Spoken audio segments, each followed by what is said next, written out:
For over 40 years, Allan Crafar had been crunching the numbers that matter to dairy farmers. He and his brother Frank ran a lean and efficient business model that allowed his family-owned business to thrive. In those years, their farm grew from 100 cows to over 20,000 across more than 20 farms. But today, he's not allowed to step foot on the farms he built. Allan Crafar talks about the toll this has taken on his family. So we're used to pressure, otherwise we'd be, well, they don't have lunatic asylums now, but we'd be somewhere they'd put you away, in a straitjacket. Yep. Because it's just lucky we're used to pressure, because they're trying to break us psychologically, the receiver. Most normal people would have bloody shot themselves by now, probably, in our situation. But we've got a family that has hung together well. I've got 5 kids that have all worked on the farms. 3 of them are still here at the moment.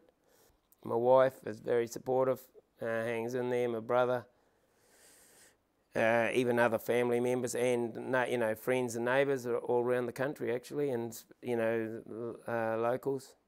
One of the things that has kept Allan Crafar going is his irrepressible sense of humour and the love and loyalty of his family.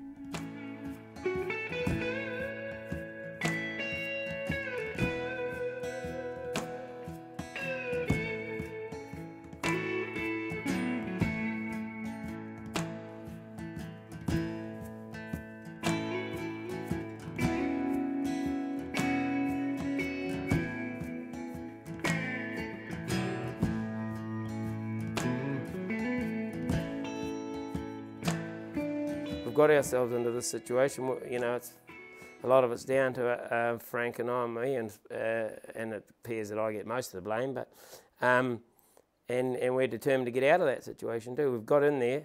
It took us 45 years to get in here, and we're not going to walk away now. One of the hardest things for Allan Crafar's family to deal with, he says, was the way in which the media has portrayed them as willfully mistreating their cows and the land. Having to calm his Canadian-based daughter, who saw the footage, was the lowest point of the whole ordeal, he told us. No, I'm very unhappy with a lot of it, but there you go. It's like fire or water. It's a great servant and terrible master. We've done a hell of a lot for the country over the years. We've spread just billions of dollars in actual value to the country over 40-odd years.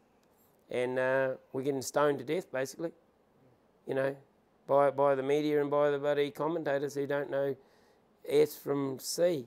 We've had some bad publicity about various things, environment and animal welfare. We're not happy about that.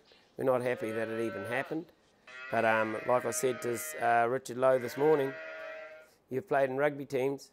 While you're in the scrum in the front row there, and a blasted flanker or a halfback or a fullback doesn't do his job and you've got a try against you. It's a team game, farming and our job. And it's the same principle. You look up from the scrum and some bastards let you down. And they try to make us out like we're bloody hicks from the country. But, just because we live in the bush, we're not necessarily logs. We've thought of more bloody solutions to more problems than most people have had hot dinners. And we've spent more on effluent than most people will ever spend. On individual farms, we've spent up to $1 million. This is our sport and our hobby and our livelihood and our pastime and everything rolled into one. It's just 24 hours a day, 7 days a week job.